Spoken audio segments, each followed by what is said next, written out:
Once upon a time, in a tropical island far away, there lived a strange woman. How can you remember all that junk? If you've got the keys to that door, I will gladly follow. Otherwise, I will escape in my own way. Then your life is as trivial as your movies. Hey everybody, I'm Jay Bullington. And I'm Keith Carcino, and we want to know, Have you seen this one?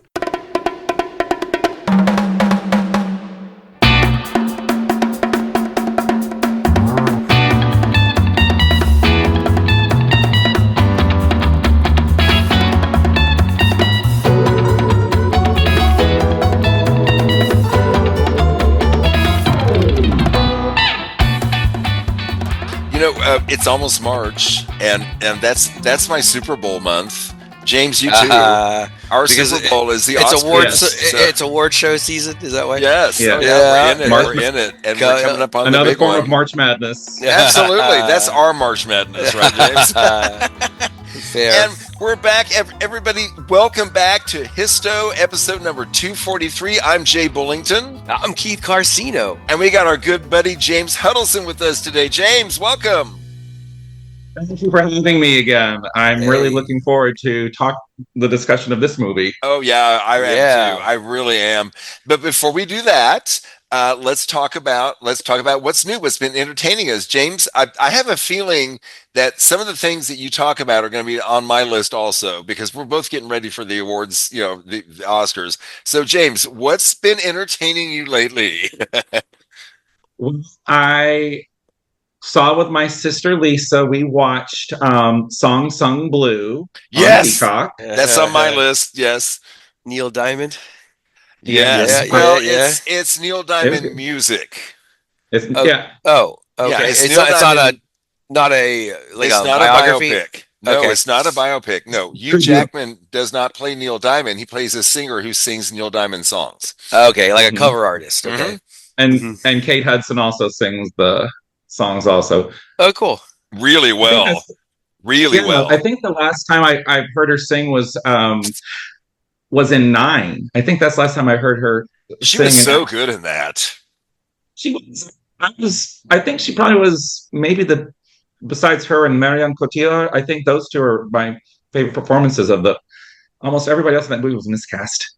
In 9, yeah, it's a shame because that could have been something. But they, like you say, I think the casting really blew it. But Kate Hudson, I'll never forget because I went to see it at the theater. And Italiano. Kate Hudson, and of course I love her mom, Goldie Hawn, right. But I'm like, Kate Hudson, whatever. And then her number comes on, and I was just blown away. I was like, this girl's like spectacular. She's a star. Yeah. And then nothing seemed to happen. So I'm so happy to see this happening to her now. This is so cool. Yeah. So, and what else? I didn't mean to cut you off. Are you? You want to go on about that, or you want to do something else? Believe me, that one, that movie that was really good. Song Sung.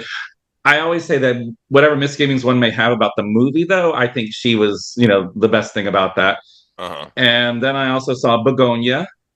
I haven't seen that yet. I will definitely say that is one of those that definitely makes you think. Surprisingly, Emma Stone would be my number 2 pick for lead actress after seeing that. I actually liked her better than I wasn't a big fan of her first Oscar win, but I would say that it's too bad that she won so recently. The second one, hands down, Poor Things, phenomenal. Yeah, but, absolutely. Yeah, she was excellent. I liked her in La La Land too, though.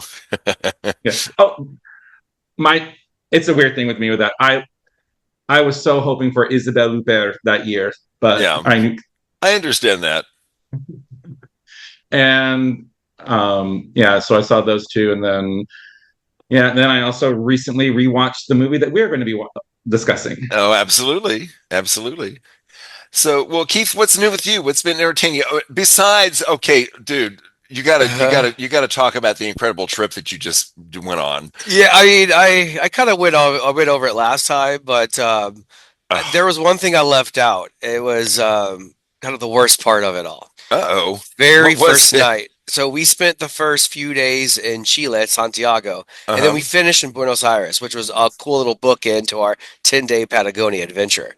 On the very first night in Santiago, I went outside my hotel and I'm looking for a convenience store to get some water.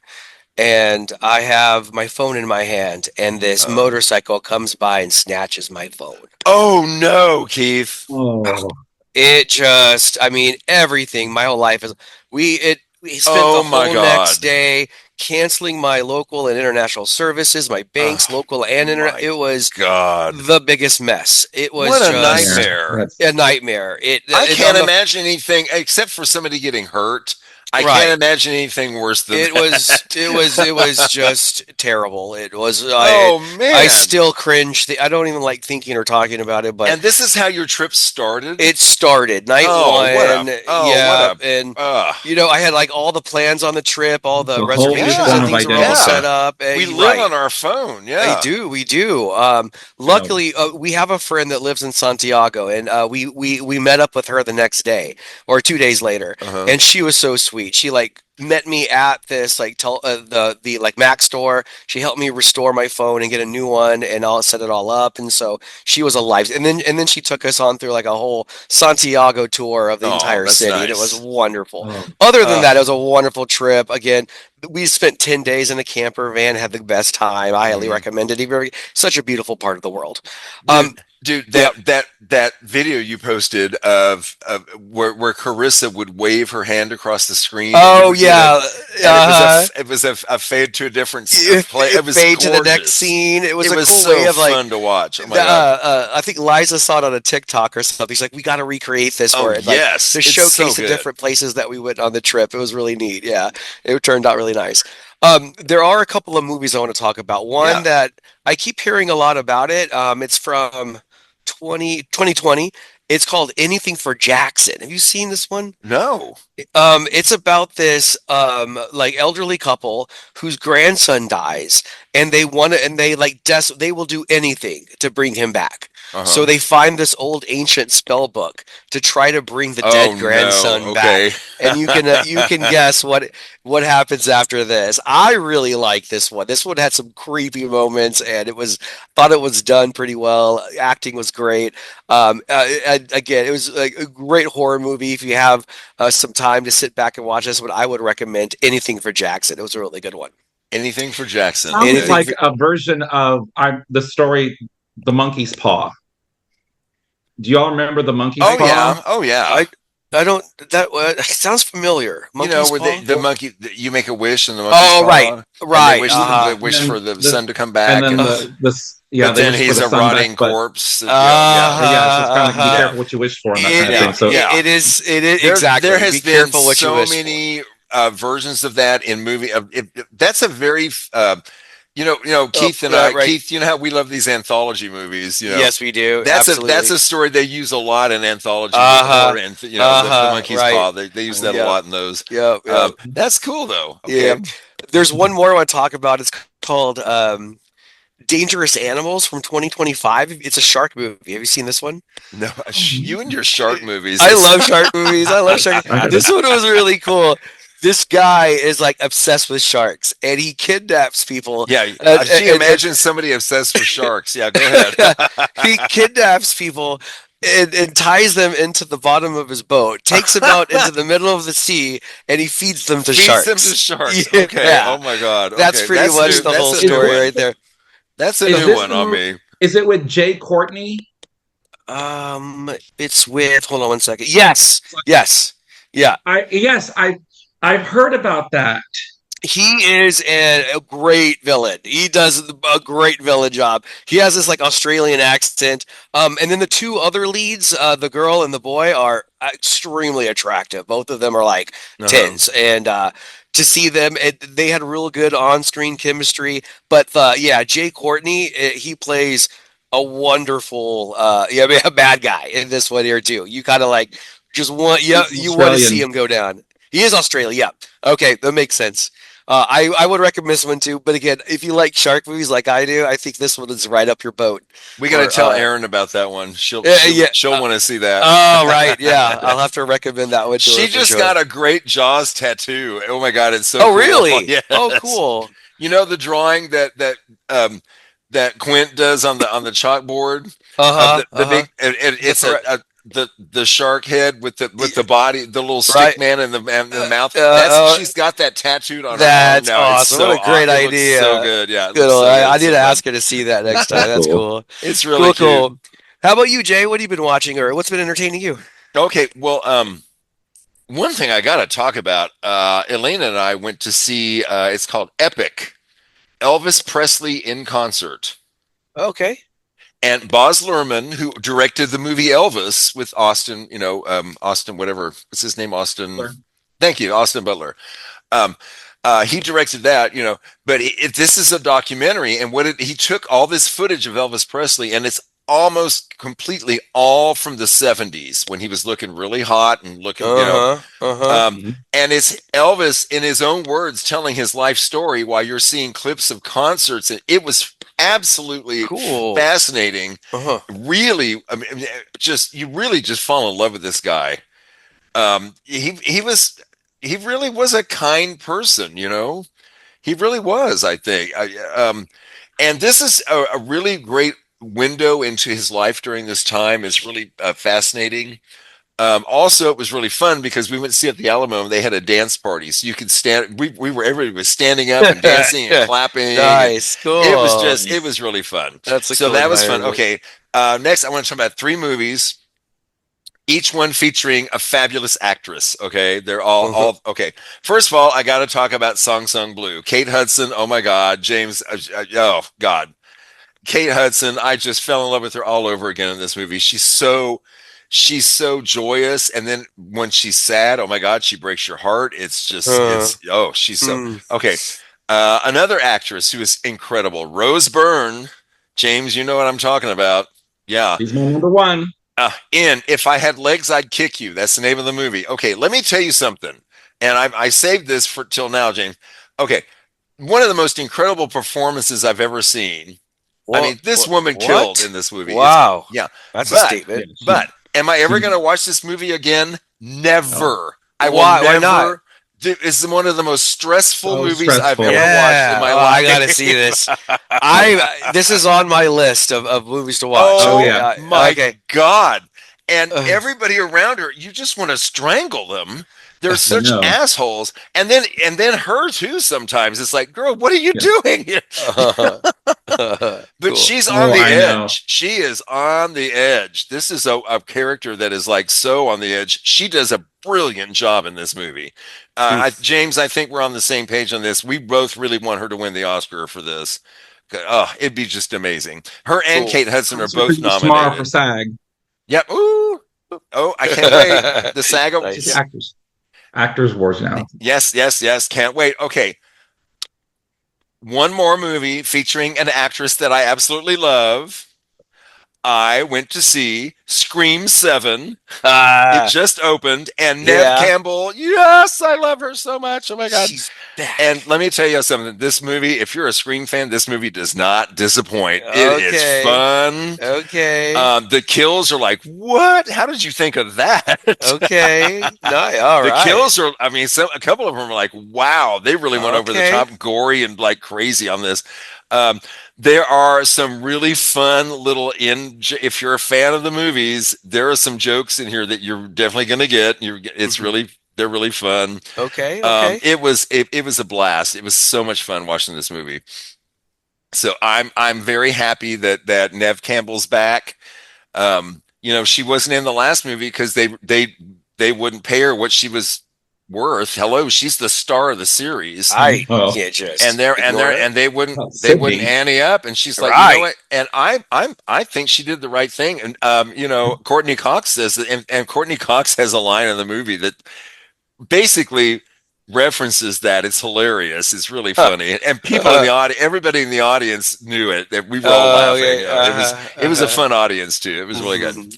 So 3 great actresses showing their stuff. Love it. They're awesome. Nev will not be nominated for an Oscar for Scream. No surprise that's there. never going to happen. No but she surprise. is a really good actress who doesn't really get what she deserves, I don't think, Sure. as far as Maybe she needs adoration. maybe she needs that kind of role that Rose Byrne was offered. Yeah. Because You know what? She could do it. I mean, she's got the chops. She can do it. She's just not going to be offered that kind of part because of who she is and what she's her image. Sure. But well, you never know. You never know what might happen. But I'll keep my fingers crossed for her. Okay. Let's move on into our movie for this episode. Man, I am so James. I didn't think of this movie. I mean, it's on my list, but I hadn't thought about it for a while. And you brought it up, and it's like, ooh, and it started me thinking about it. So I'm really happy we're doing this. Let's get into it, folks. Our movie is from 1985. It's Kiss of the Spiderwoman. It begins with seduction. A story of love creates a passion, Dial 2 times, then hang up. a danger, a madness. William Hurt,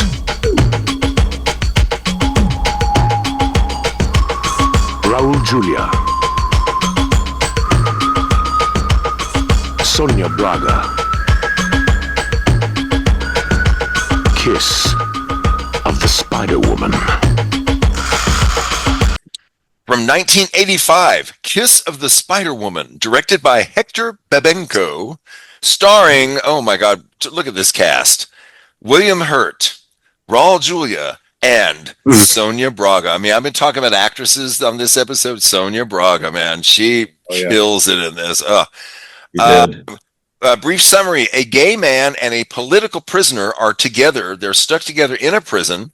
The gay man narrates the stories of two fake movies and his own life during their time together in the cell. So, Keith, I know you've never seen this. Did you know anything about this movie going in?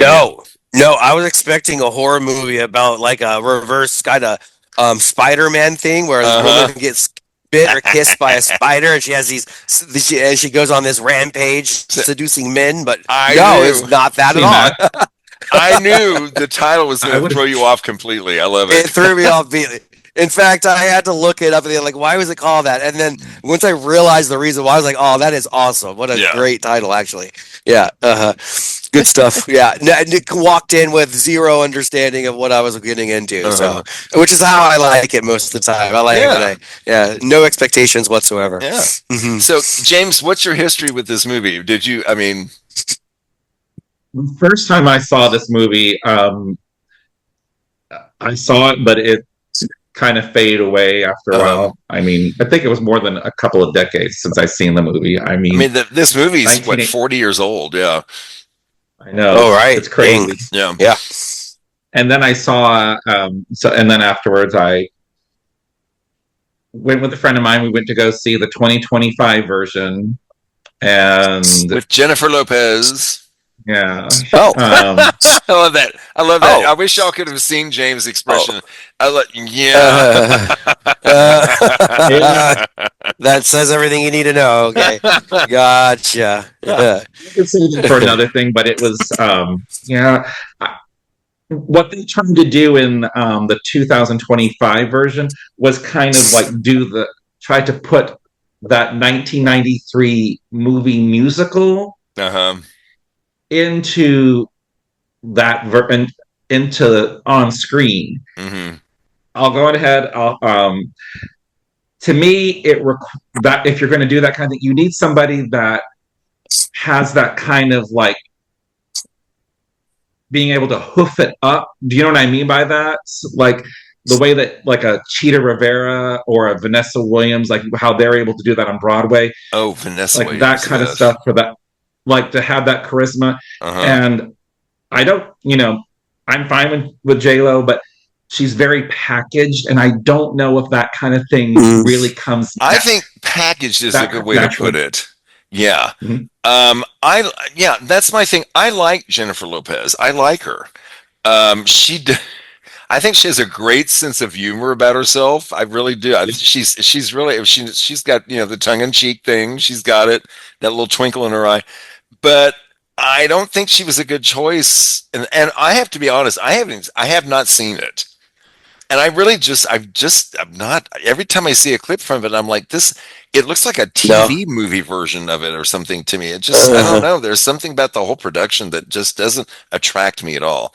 So, okay, but we're not covering that version. We are covering the original film. Oh yeah, this original one, much better. Oh yeah. So the film centers on a dialogue between two very different individuals. Like I said, they share a prison cell during the Brazilian military dictatorship. So we have Valentin. I don't know how to say his last name. Valentin. Yeah. He's imprisoned and has been tortured due to his activities on behalf of a leftist revolutionary group. And then Luis Molina is a gay man in prison for corrupting an underage youth, unquote. And they didn't go into too much detail about why. Well, okay, yeah, I didn't think so. It's you can imagine that it's all fake crap, right, just right, because they don't want a homosexual. They would target it there. exactly, right. Yeah. So Molina passes the time, and the movie immediately starts off just boom, you just dive in, recounting memories from one of his favorite movies, which is a wartime romantic thriller, which just also happens to be a Nazi propaganda film. Yeah, they made lots of those, didn't they? Oh yeah. That was big then. So he weaves these characters into this story, this narrative, he's trying to comfort Valentin and distract him from the harsh realities of all what they're dealing with, and also the fact that he's separated from his lover, Marta. Mm-hmm. I can't imagine. I mean, you're stuck in a small cell, sharing that little space with one other person, and all you have to do is pace back and forth. I would love to hear a nice, well articulated story, like any kind of story like that. I thought that's a nice way to bond and to pass the time. Yeah, I liked it. They're so different. I mean, these two men could not be more different from each other, and yet they develop this unlikely friendship. They actually really seem to care for each other. You can see it. Right. There's some parts too. I'm wondering, like, does Valentin even, like? There are some times when he would, I don't know, like talk back to Molina, almost like.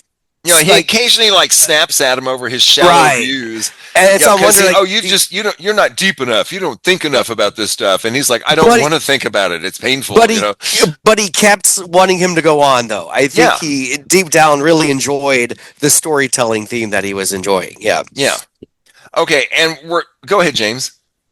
One thing that I was going to say was, especially with that, it's interesting with that. When you're talking about the propaganda movie, the character Lenny, it's kind of like a version of Lenny Riefenstahl. Do y'all remember? I don't know if y'all remember. So yeah, that's kind of. I think that's how that was kind of tied into that. But I do think, in some ways, it seems like when the storytelling that. Raul, I don't know if it was Valentin or Molina, but they were envisioning Marta in all of the women's storylines, like some version of that, like even this, and the Spider-Woman. He was thinking they were thinking about, Valentin was thinking about Marta, but really, in some ways, the Spider-Woman is actually Molina. In some ways, like I can the web see that. and the sea. That's I was trying to see that. I was noticing that. I was like, oh, interesting, because you only see Spider-Woman for not that long. Oh yeah. The Spider-Woman, the actual Spider-Woman is just a minute part of this whole thing. And and I love the scenes when he's telling the story of the movies, and Sonia Braga. And I gotta say, she did. I don't know if you know this. She did not speak English when they made this movie. She didn't speak Oh, English. really? She did everything phonetically. Oh, wow, really? Yeah, she did He was everything. And I brilliant. love her. Come in. Well, They knock on the door. Come in. And when you realize that she has no idea what she's really saying, I mean, she knows the meaning behind it. I'm sure they explain, this is what you're saying, but she's never spoken English before. And here she is doing this incredible job. Um, so, Melina's telling these stories, and it's like you realize that Valentine he's getting sick, and we realize he's being poisoned by the jailers. So to provide Melina with a chance to be friends with him, and Melina is spying on Valentine on behalf of the secret police. So he's a rat. And apparently Melina's been promised parole if he succeeds in getting this information that will allow the secret police to break up this revolutionary group. So Melina declares himself, he said, I'm in love with you. And they have this wonderful scene where he says, I'm in love with you. And I'm probably skipping over a lot, but I just, the scenes, the something really interesting about the two actors. These two actors they're so good, and they really like working together, like collaborating. Yeah, it raises the whole thing up, doesn't it? James made that gesture of raising up, and yes, they did. They raised it up. Something when they first started, they were having a little issue with connecting, and so one of the ideas that William Hurt had was he told Raul Julia, let's switch parts. And so they switched parts and started rehearsing, playing each other's part. Interesting. Okay. They got so into it that William Hurt went to the director and said, I think we should switch parts in the movie. And the director was like, no, I think that what you did was really good, but we're going to stay with the same parts. Okay. Yeah, but he really said it really helped them kind of see That's into a good the exercise. other Yeah, I can see that. Yeah, I really liked. I think one of the most beautiful parts about this movie was just how the relationship continued to evolve and develop over the short time span this movie took place. And I've said it once, said it again. I love a good character development, but the relationship between these two characters and how they grew closer to each other was quite nice. You find out that Melina is ratting on him. He's a stool or whatever, but you understand why he did it. You can't blame him. I mean, no, you can't blame him. And then he didn't know Valentine before that, right? When he agreed to this, and now he meets the guy and is like, oh God, now I like you. Well, and he found out too that his parole was denied, and he never knew when, if ever, he'd be getting out of that hellhole of a place, and so he had very few options. So, well, we go ahead. True. Yeah. No, I know it's kind of devastating with that because you know that the chances are if Valentine was going to leave prison, it was only going to be he was either going to stay there for life or he was going to leave there dead. I mean, I don't. Right. There's right. There's no. I think the guard. No other choice. I'm sure the guards would have killed him. They were trying to poison him. I mean, I at first I didn't connect the dots. When they brought they were starving and they brought him those black beans or whatever, and he switched them. I didn't realize that the guards were trying to poison Valentine, and they switched bowls, and then Molina gets sick like almost instantly, and then it dawned on me. Okay, I see what's happening here. Huh. Interesting. Because he was switching. Yeah. So Molina gets granted parole in a surprise move by the secret police, and Valentine provides Molina with a telephone number and a message for his comrades. So at first Molina's like, no, I don't want this. I don't want this number because he's afraid. And then he's like, okay, he gives in, and then he bids him farewell and gives him a kiss. And now he's out of prison, so he calls the telephone number, and a meeting is arranged with this revolutionary group. But the secret police have had Molina under surveillance this whole time, of course, duh. And at the rendezvous, a gun battle occurs, and they end up shooting Molina. So as he's wandering the streets wounded, the secret police catch him, and they want the phone number, but he will not give it to them, and he dies. He stands his ground. And he dies. That's tragic. They made He's a hero, though, in my eyes. He was, and he knew he was dying, and he's not going to go down, ratting out, his friend. Right. But the secret police, you don't kill the only person who can give you the information you need. Just dumbasses. So I'm glad that it went out. I mean, it sucks to see Molina die, but I'm glad that he didn't rat him out. That he stuck to his guns. Yeah, he did, and it was his love for his friend that. Exactly. And I know he says, I'm in love with you, but it was, it wasn't, even though in his mind I love it, I don't see it as a romantic love. It's beyond that, so he's gone. I feel that there was no future. Well, here's the thing about that. Let's say if they did give him the number and they did take him to the hospital, I mean, what's his life afterwards? Yeah. It's basically...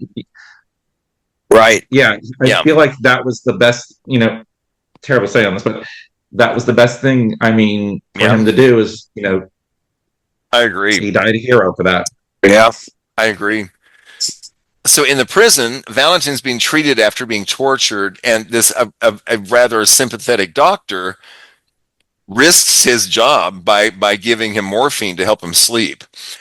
And Valentin, he seems to be succumbing to his wounds, and maybe he's dying. And I think he's dying. You don't really know, but I think he's dying. Right. And he suddenly finds himself running out of prison. Where this is all in his head, obviously. Sure. And there's Marta appearing on an idyllic tropical island, and they sail away in a boat into the distance, and then the credits roll, and this is the end of the film. I like the ending. I thought it was well done. A little tragic, sad, but beautiful in the same sense. And yet somehow uplifting. Yeah. I don't know how you can get that out of that, but you do. You feel like, okay. Well, I think it was because of the harsh circumstances to which they were forced to live already. And that maybe death was like their only way out. And now they can free their souls. I don't know. I can't think of why we would feel such a way, but yeah, that's the only thing I can think of. It's reportedly, and supposedly this is true, William Hurt and Raul Julia worked for nothing. Wait, what? They didn't but for the payment of their air tickets and hotel bills, because they shot this in Brazil. But otherwise, they wanted to make this movie so badly they worked for nothing. Supposedly, this is true. Yeah. Wow. Yeah. Most of the stuff I've got here, I've already talked about. Sonia Braga did not speak English at the time. That's crazy. That's hard to think. The first independent film to ever be nominated for an Academy Award for Best Picture. Wow. Oh, nice.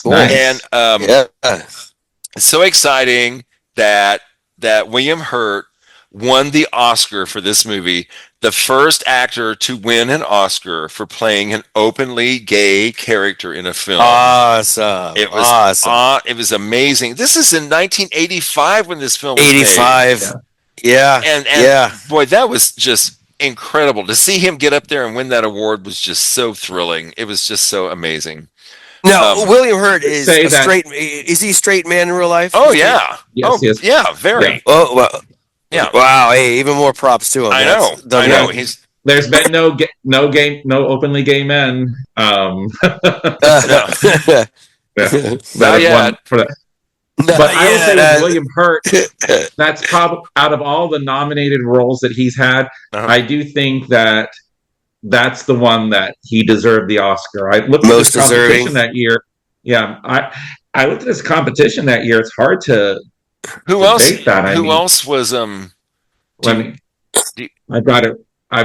I'm strumming right now. I got it right here.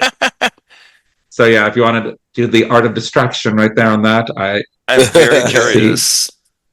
I think Harrison Ford for Witness. I mean, that was actually, which is actually a career, but which that's one of the few times. James Garner for Murphy's Romance, which is actually, he was pretty good in that. He was very good in that. He was, I liked him. I really, really liked him in that movie because it had Sally Gill in it.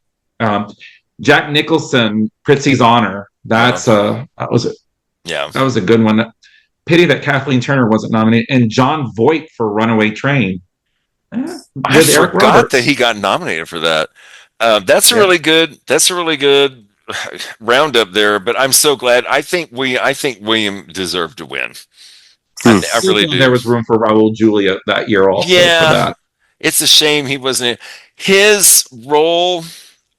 He did such an incredible job, but his role was not as a little less prominent. It wasn't as featured. It wasn't as affecting. You know what I mean? Right. He didn't. Yeah. Just brilliant. Brilliant.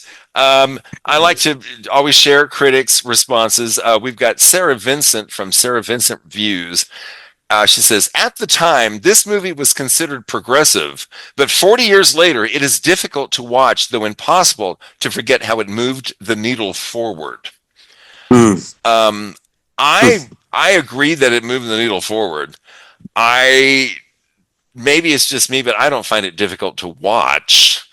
I'm not. I wonder what was meant by that. Yeah, I'm not sure. It was because they did say. I'm not going to say the word, but they did say a certain word. I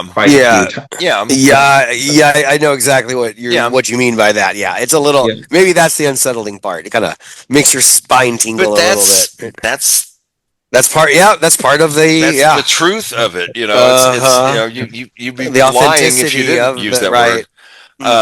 Paula Tanasio from the Washington Post. Listen to this. A flaccid gab fest from beginning to end that manages to both undermine politics and trivialize art. Tell us how you really feel, Paul. Wow. I know. Okay. It's like, oof. Okay. But then, and I've quoted this guy before. Matt Brunson from Film Frenzy says, emerging in that most macho of decades, here's a movie that takes stock of what truly defines a man. I like that. Wow. Yeah. That's okay. I like that one a lot. Yeah. The scores, IMDb is 7.3, which is good. Rotten Tomatoes, the tomato meter is 88%. Okay. And popcorn meter 81%. Okay. So pretty close there, but I'm not a man of the critics again. But once again. So would you say the score? What would your score be? My score? Oh, my score. I would give this movie, I would say, a Rotten Tomatoes score of 93%. What would you give it, James? I would go 81. I'll go 89. Okay. 89. We're not too far apart of the other. Keith, how about you? What would you give it? I go 85. Okay. 85. Okay. 85% sounds fair.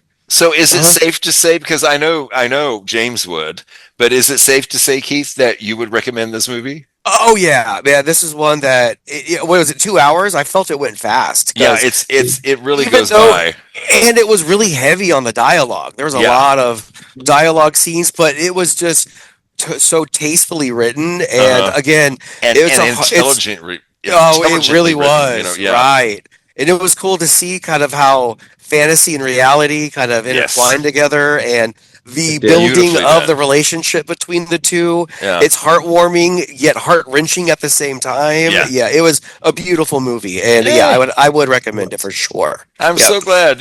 So glad. Awesome. All right. Okay, friends. One of my favorite things, just real quickly about. Go ahead. But I loved how well lit each scene when they did the cinematography is great. Yeah, I loved when they flashed to when it was as Lenny. I loved how they lit that, and then also the black and white.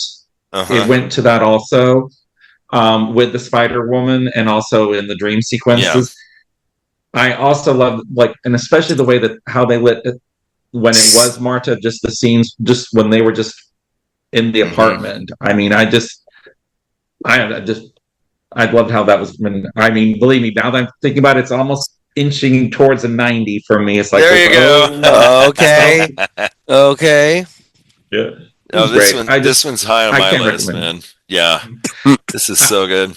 All right, friends, to contact us, you can find us on Facebook and Instagram and X and all those. You can find us anywhere, and also the podcast. You can find it on Apple and Spotify and Amazon Prime, wherever you catch your pods. We're there, and whenever you do find your pods, please subscribe to us and leave us a rating. We appreciate you listening, and we'd like to hear from you. So. Next time, Keith, I believe you have something for me next time. Is that correct? Yeah. I have something that's a little more recent. It's from 2023. It is a movie called Strange Darling. It's written and directed by J.T. Mullner, and I think this one might be right up your alley, Jay. I don't know. Strange Darling. I'm just going to say the title already, I'm thinking horror. It is suspense/horror. I'd say it's probably what I would classify it as. Erotic. It's like an erotic thriller. Oh, okay. Erotic thriller. I don't know. I always say I have high hopes. I think you're gonna love it, and then it backfires. So, Jay, you're gonna hate this movie. Well, Jay. We have surprised each other and ourselves so many times on this show. Right. Because so many times I'll never forget Singing in the Rain. You were like, and I was like, what? What? Yeah, I know, right? Yeah, but then some movies you've shown me, I never thought I would fall in love with, and oh my god! Oh, me neither. They're some of my favorite movies now. Right? There's so many that I think you might like it, and then you end up just jaw drop love it, and I'm like, wow, I did not expect it to go that well. But sometimes we surprise ourselves. That's what's fun about this. I see it's Ribisi and Barbara Hershey in this. That's a pretty good cast so far. I think, okay. I'm looking forward to this. Yeah, let's get into it. Oh, and Keith, James and I have already discussed a movie that we're going to have James back for to show you. Yeah, we've already discussed one. Okay. So that's James, exciting. You'll be coming back soon, buddy. Thanks Let's for run coming. This back. Yeah, man. It's always fun when you're here. You always bring so much to the table, man. We love it. Yeah, good combo every time. Yeah. All right, friends. Until next time, when we're going to be very strange, darling. I see what you did there, darling. Darling. So, James, again, thanks for joining us, and folks, until next time, I'm Jay Bullington. I'm Keith Carcino, and y'all keep watching movies.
Bye-bye.